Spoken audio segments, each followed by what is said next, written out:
Грнчари, самарџии, шапкари, опинчари, филигранџии, професиите од минатото кои некогаш беа дел од чаршиите, денес речиси се целосно изумрени.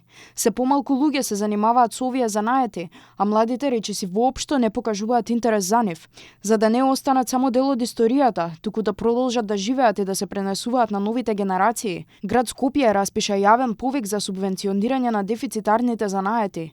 Градоначалникот Торце Ѓорѓиевски порача дека занаетите не се само извор на екзистенција, туку и важен дел од културниот идентитет и традицијата на градот.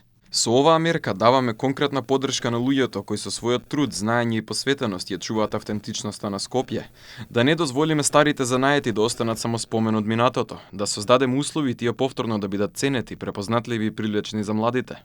Финансиска поддршка ќе можат да добијат занаетчии кои живеат на територијата на град Скопје. Конкурсот трае до 30 ноември, а секој занаетчија ќе добија финансиска поддршка во износ од 20.000 денари. Право на учество имаат занаетчии со живеалиште на подрачјето на град Скопје од општините Аеродром, Газибаба, Бутел, Чаир, Ѓорче Петров, Карпош, Киселавода, Сарај, Центар и Шутооризари кои ги исполнуваат условите утврдени од јавниот повик и ја доставиле целокупната потребна документација.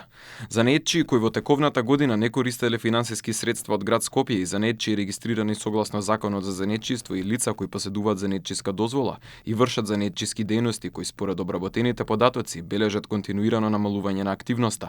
Според Торце Ѓорѓиевски, целта е да се даде конкретна поддршка токму на луѓето кои со својот труд и знаење ја чуваат традицијата со цел да ја пренесат и на помладите. Низ Македонија има само 1000 регистрирани занаетчии, што според занаетчиската комора е исклучително мала бројка.